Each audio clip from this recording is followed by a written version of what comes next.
kinyumizibwa nti omukwano n'essanyu lye baalaze konvoyi ya Bobi Wine kye kyanyiizizza abakulu olwo ne bayungula abawanvu n'abampi.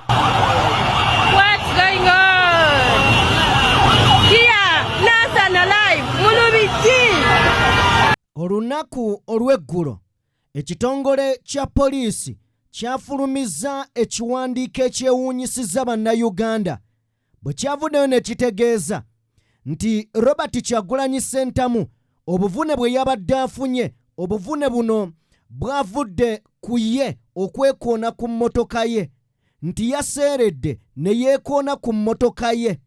Naye njagadde tutunuulire ku bintu ebimu. Olunaku olwaleero poliisi evuddeyo n'eyita olukuŋŋaana lw'abannamawulire era n'eteekawo obutambi obw'enjawulo. Obutambi buno bwe tugenda okubeera nga tutunuulira kubanga bingi poliisi byetaleese mu butambi wabula eraze byayo era etegeezezza nti bannabyabufuzi bano bo tebaagala kukolagana na poliisi, bakola bye baagala, kaakati bayimiridde bali mu kublackmailinga poliisi. Omukulu agamba nti poliisi eri professional wabula bano bannabyabufuzi bali mu kubeera nga bagiblackmailinga. Njagala oba oliawo tubeeko obutambi bwe tutunuulira obw'enjawulo osobole okubeera nga naawe obwekkaanya nga kyenjogerako okiraba era okimanyi. Katutandikire wano oba oliawo. Omwogezi wa poliisi ndowooza tutandike n'akatambi ke okusobola okutegeera ensonga eno. Katutandikire wano tusobole okubeera nga tugigendera ddala oba oliawo ku watuufu we batugamba. Wuliriza bulungi mukwano gwange, njagala owulirize osobole otegeera obulimba ku poliisi n'ab'ekibiina kya NUP oba bannabyabufuzi ani alimba munne. Njagala owulirize mukwano gwange. Tutandike bwe tuti. Yes, can people can extend it closer. So this is an incident. We shall share the footages. You can. Njagala otunuulire nkuteereddewo obutambi bubiri, akali waggulu n'akali wansi. Akali wansi ke kali ku CCTV kamera eza poliisi, akali waggulu ke katambi abantu ke baakutte. Kakati tunuulira then oyawule nga sinnaba kwawulira. See?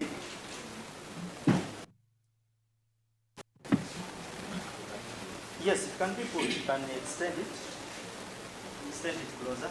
So this is an incident. We shall share the footages. You can see.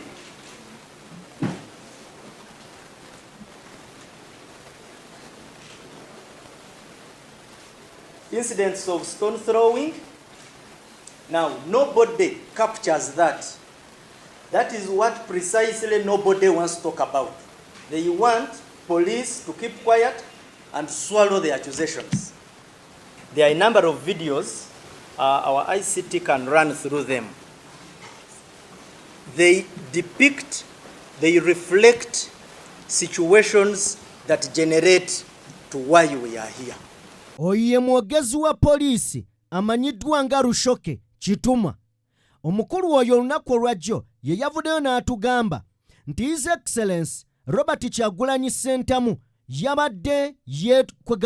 yabadde yeekoonye ku mmotoka ye. Okusinziira ku kiwandiiko ky'endaba wano, yagambye nti yeekoonye ku mmotoka n'agwa wansi. Bw'ati bwe yavuddeyo n'agenda mu maaso n'okubeera nga ategeeza eggwanga. Naye ebyo byonna tubirabye era tubiwulidde ne bye bannyonnyodde tusobodde okubeera nga tubiwulira. Njagala tuddeyo tulabe akatambi kano era tukawulirize bulungi. Ono ye Robert Kyagulanyi Ssentamu gwe baalumizza olunaku olwajjo. Katuddeyo nako tukatunuulire. Munnayuganda njagala gwe kennyini weeyawulire wakati wa poliisi yaffe oba oliawo na bino byo byewuunyisa. Katukazanye tukawulire.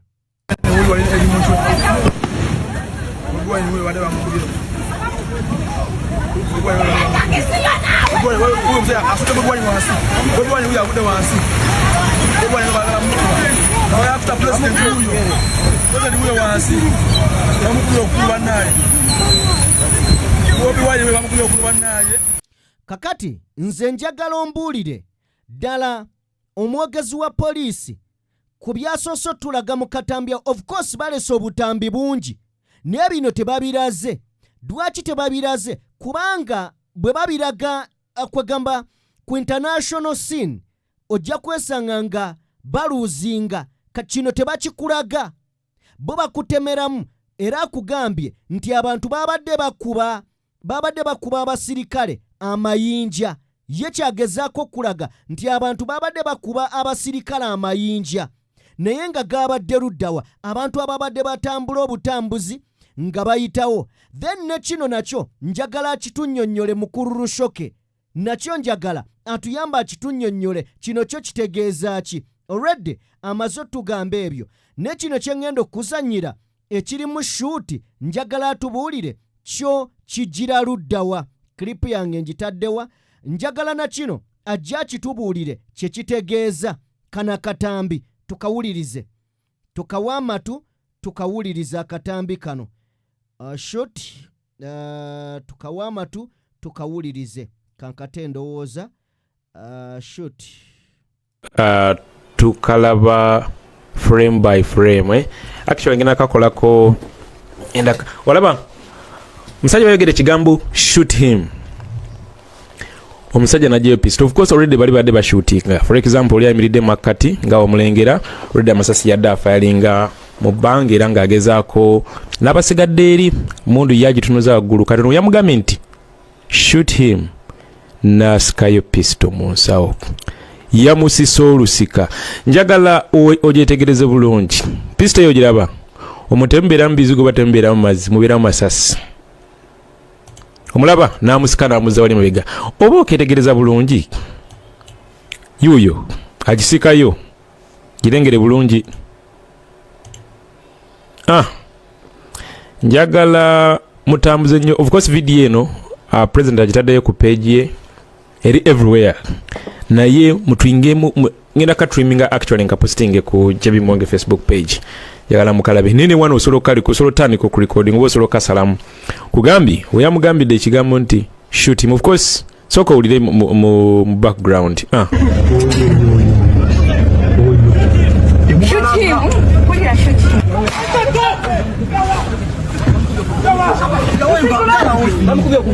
Kakati njagala nkutuzeyo nkoleki nkakupulengere bulungi okalabe bulungi. Mulengera yagisiseyo mu bwangu obw'ekitalo. Omusajja mu marking ennyo alayika yabadde ne order y'okumaliriza president. Yamusisa olusika nagagwezzaayo pistol mangu nnyo. Okalengera? Okalabye? Bagaya ko mukatambuze nnyo era mukasale mu nnyo ne mu screenshot mu butaking. Yiyo. Kanji kusembereze bulungi, ogirabe bulungi nnyo. Eyo pistol yiyo. Ogirengera? Yiyo. Njagala ogyetegereze bulungi.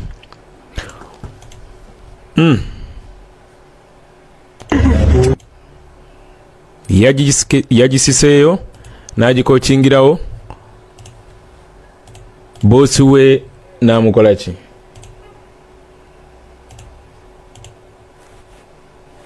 Bosi we namusika.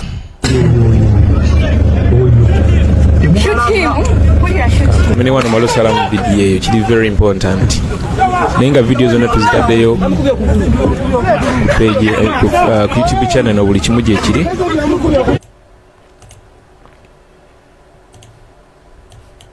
Kalaba? Namusika namugamba gwe. Omulengera?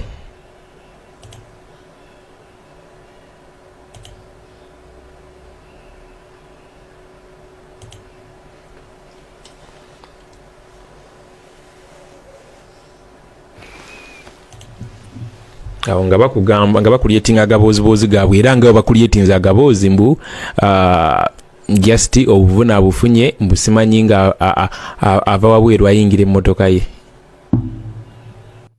Then awo njagala omwogezi wa poliisi naye ajja atunnyonnyole kino kyo kye bayita batya ekyo ekyabadde awo. Already okiraba omusirikale bali mu shuuti, ekitegeeza nti bo baabadde n'ekigendererwa. Ne bano abasirikale obutumbavu n'obutategeera bwabwe, singa bakeera ku makya bino ebintu ne byonooneka, gwe bakuwaayo nga ssekinnoomu. Institution bo bagidifendinga, tebaagala kuzanyira ku institution yaabwe. Era kasita bitabuka ensi n'ebakubamu nnyo tooki nga bagamba oyo yali musirikale ssekinnoomu, bakusibanga ggwe. Naye naawe oyimiridde osikayo emmundu okuba omuntu gw'omanyi nti asobola okuvaako ensi okugwa mu ntata oba binywanjaga. Otuli omusajja ng'afuna emitwalo 45 kala 5, naye ng'aga5 asula bweru, dwasuzeeko mu nnyumba asula mu kayumba ka bibaati, kookya kalinga kwegamba ke bakumyeko omuliro wansi. Ne bw'avaayo omuntu amulwanirira abe bulungi, ayagala mmuteekako mbeera, ne weebuuza obwongo bw'abasirikale abamu. Naye njagala tugende butereevu mu katambi k'omukulu bwe baleese. Ebyogeddwa mu buno obutambi ng'omuntu bikuleeta obusungu, kubanga ekisooka bya bulimba. Ekyokubiri, ye ng'omwogezi wa poliisi naye azze nga talina kyagamba bannamawulire, n'aleeta butambi bukadde. Ate nga n'obukadde ensonga zali mu kwogerako zezo ensonga ze bazze boogerako. Buli NUP oba abakulembeze ba NUP dwe bagezezzaako okubeera nga basinkana ne poliisi nga boogerezeganya. Then njagala tusooke tulabe na bino poliisi bye badde tugamba, gye tuba tuwolekera nabyo tusobole okubeera nga tubitegeera. Poliisi bw'etiyo bw'ennyonnyola ensonga zaayo ku kino ekibaddewo. Tuwulirize nga bwe twanalayizinga ebintu bino tubitegeere bulungi. Tutandikidde wano.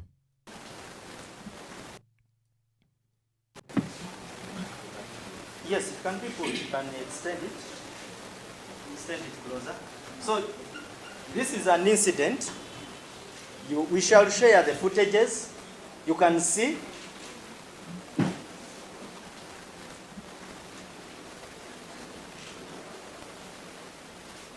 Incidents of stone throwing. Now, nobody captures that.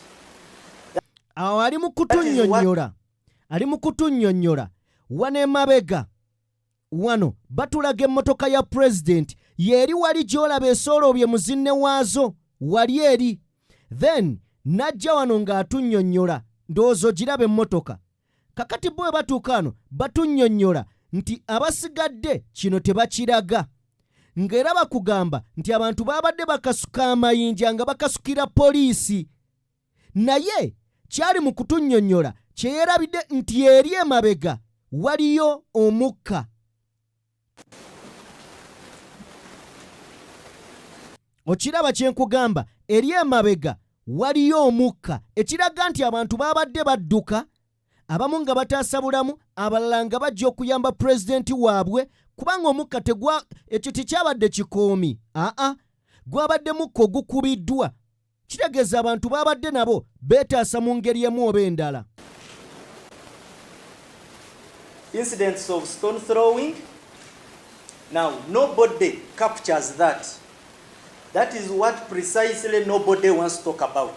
They want police to keep quiet and swallow the accusations. Now, we are saying no.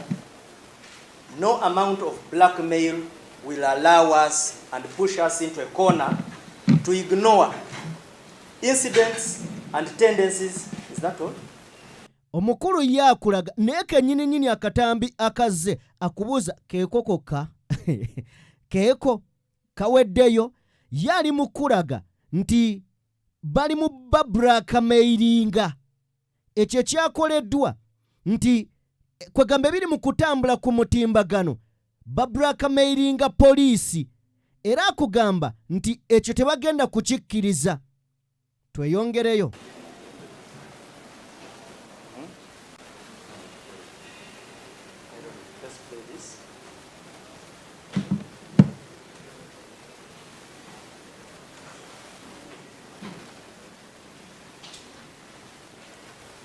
This is another incident in Chenjojo, Fort Poto, and Bundibujo.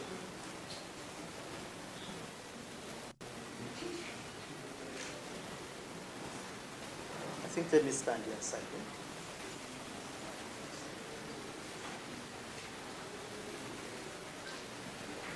Now, the way traffic regulations are violated has become an issue of concern and discomfort to the Uganda police. People sit on rooftops, people drive recklessly, and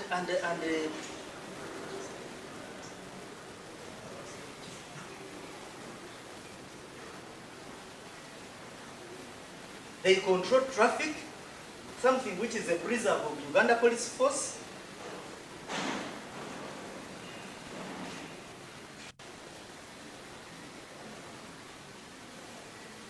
They have virtually pushed us to a corner where they want to take over traffic police.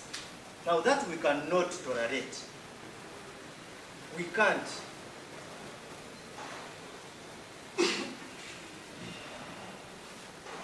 Obwo bwe basankolinzeeko ne Green mbu bakulaga abantu batuula waggulu w'emmotoka, batuula mu mabbali g'emmotoka nti ekyo kya bulabe.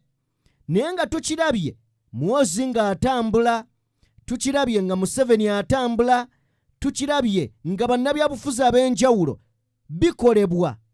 Ekibuuzo kyaffe, singa mubadde mukwasa amateeka nga mugakwasa ffenna, twandigambye owaaye, naye bw'otunuulira ng'abalala babikola ate onoobimugaana, tujjamu n'endowooza egamba nti lwaki ffe?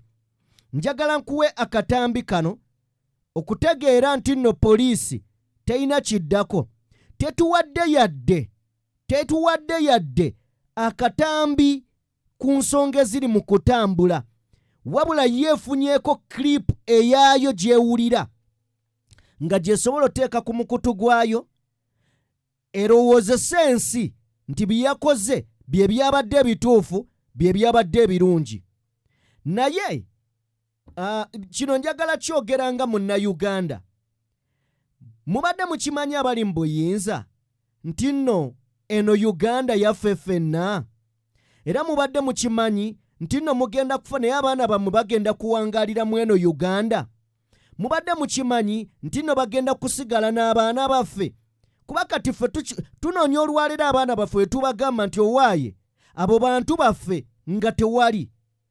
Kuba tosobola kuŋŋamba leero nti ntuuze omwana wange mugambe nti aha abo bantu balungi. Nedda. Of course nange bye nnaaba njogera eno okusinziira ku bye mutukola bijja kuba bikaawu. Omwana wange agenda kukula ng'amanyi muli balabe. Obulabe obwo abuteeke ne ku baana bammwe. Ensi egenda kukula n'obukyayi ebigenda okuviirako bazzukulu bammwe n'abaana bammwe obutabeera bulungi mu nsi. Bino byonna tubyogera mubiigino walinga kubanga mulabanga ebitalina makulu. Leero mmwe muyina obuyinza. Abasajja bangi ababadde n'obuyinza, ekibi nti we mubeera nabwo mulowooza ensi ekoma ku mmwe. Mulinga abagisuubula ne mugamba kakati bwe tulya tugenda nga tufuna enkata tugyetikka. Njagala tuwulirize ebigambo bya Lushoki mbikulekere neme kubeera nga oba oliawo mbinnyonnyola nnyo. Njagala tuwulirize Lushoki ye kennyini byatugamba. Muwulirize mulabe n'obutambi n'ebifo bo bye balonze bye bagyemu ebyo bye baagala okuwa ensi.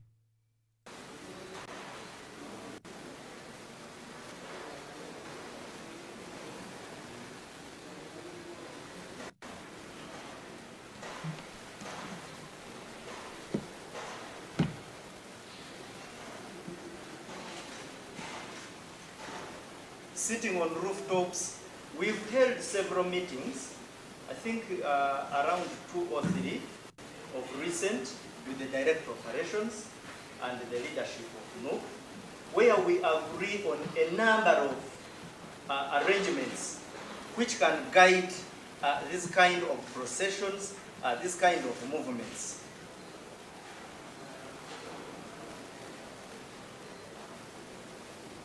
I think we need to play a video.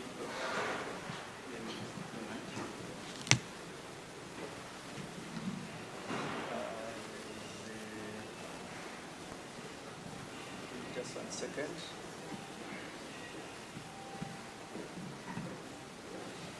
So you can see the level and extent of disruption of traffic.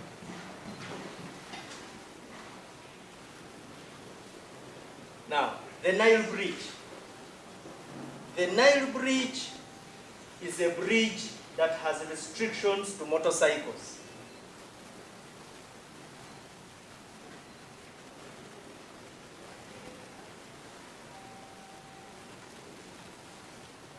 You look at the way traffic is disrupted. Now, all this can be solved through an engagement and planning. I want you to look at this footage.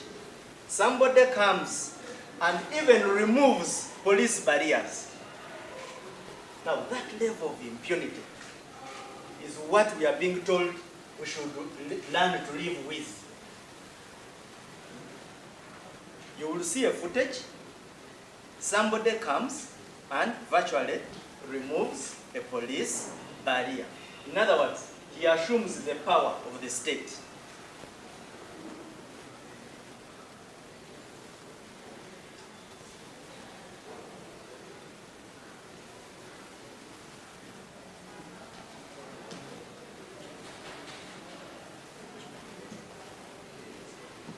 It's about, and I think it is at that stage. You see, somebody removes the barrier. What do you want us to do, surely? Surely, what do you want us to do with those kind of human beings? So, as long as there is going to be orchestrated hooliganism, there is certainly going to be a situation. It is not good. We condemn it and we lower persons engaged in this kind of behavior to restrain themselves, to rethink. It takes two to tango. You need a non-violent force. You need a force which respects the rights of citizens. You really need to engage in a behavior that does not provoke. So I don't know which other one we need to name.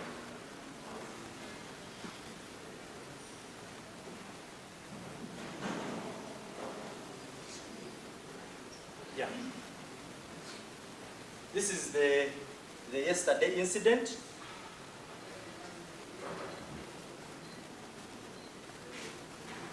Now, in situations of this kind, anything is possible. Because police officers are firing projectiles, people are throwing stones. Now, it would be imprudent of us to start drawing conclusions. I saw agitated twips. Nothing. We cannot make conclusions because we need to understand what happened. But we have shown you that in the preliminary picture shows that there was a breakdown of order.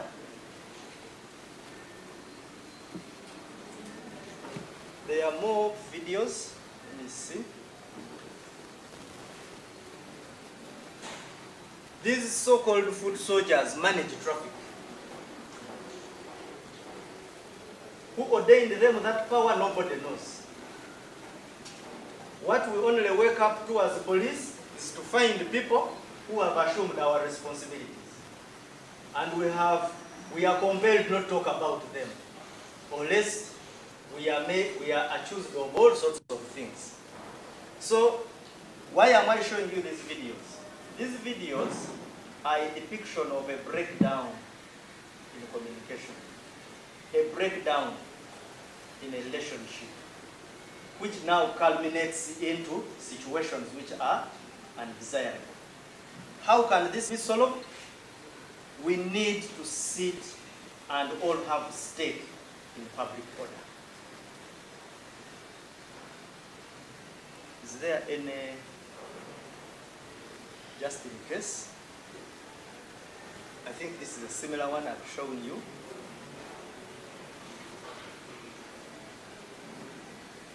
Similar. Okay, I think we can have those. Isn't this the one? Is that the one?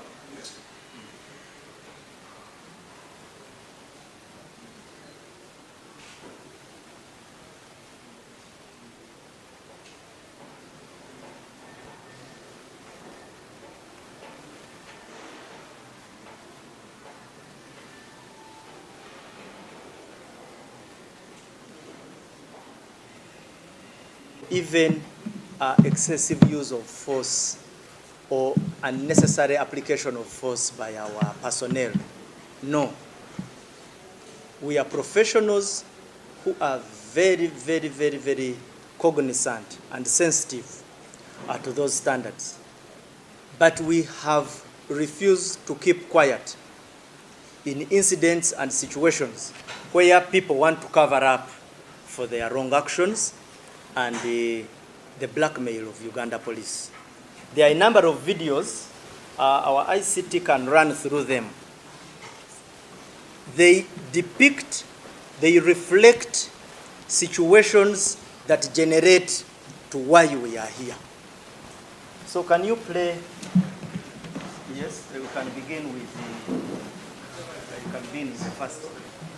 The bullying, where the bullying dog.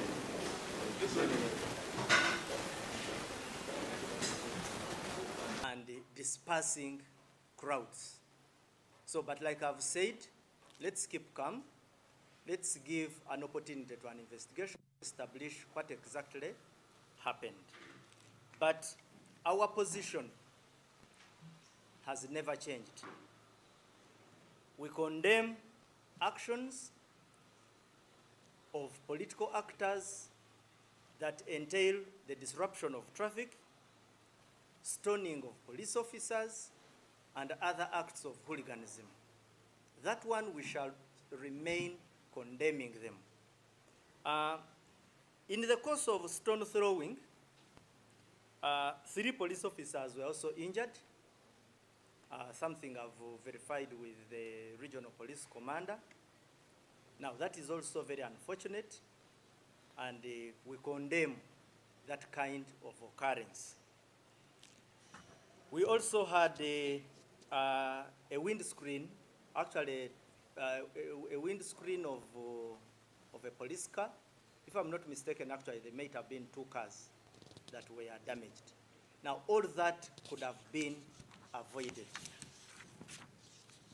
So like we have said, an investigation will be launched to clarify the circumstances surrounding the incident. Demonstrators and rioters are not seen as enemies of the police, but as momentary opponents. However, some of their actions can escalate tensions and potentially lead to violent confrontations. The underlying issues contributing to such incidents include hooliganism and communication breakdown. We've had incidents where communication between political actors and the police have been cordial, and it's not by coincidence that those incidents, those interactions have been very cordial. Now, whenever there is a breakdown in communication, whenever there are tendencies of belligerence, violence, certainly the outcomes are not good. Now, what happens is that whatever you are seeing that has brought us today becomes a secondary effect, but the primary issues. So we need to categorize between what is primary and what is secondary. We need to solve the primary issues, the root causes of these problems. So that is the big message you want to bring to your attention.